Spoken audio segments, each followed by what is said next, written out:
अध्यक्ष महोदय, आज आपण सर्वजण महाराष्ट्राचे सुपुत्र देशाचे सरन्यायाधीश यांच्या सत्कारासाठी आपण सर्व उत्सुक आहोत। बसून घ्या आणि उभं राहून नको ऐकूत, बसून ऐका। अध्यक्ष महोदय, एक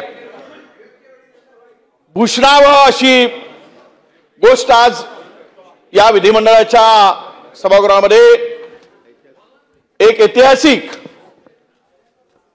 हा एक सोहळा या ठिकाणी आपण आपल्या संमतीनं आपल्या परवानगीनं होतोय।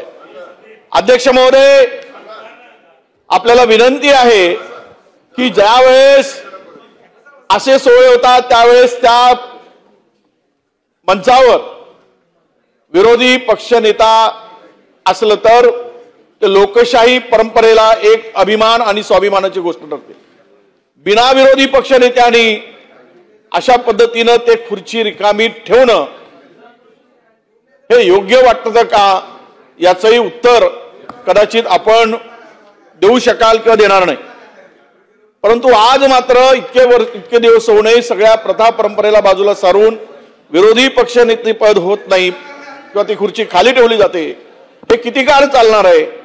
शेवटी या दोनही बाजू, सत्ता आणि विरोधी, या दोनही बाजू व्यवस्थितपणे या सभागृहामध्ये मांडल्या गेल्या पाहिजे। सरकार काही विरोधकांचा दुश्मन नाही, पण सरकार चुकत असेल किंवा सरकारला उपयुक्त सूचना असतील या सर्वांसाठी ती खुर्ची अत्यंत महत्वाची आहे, पण आपण ते करत नाही। त्यामुळे आज आम्ही असं ठरवलंय की आता आज माननीय सर्वोच्च न्यायालयाचे न्यायमूर्ती यांचं आगमन होत आहे, पण आता आम्हाला पायरीवर नाही पण या सभागृहामध्ये तोपर्यंत तरी किमान आम्हाला न्याय मिळत नाही अशी आमची भावना आहे।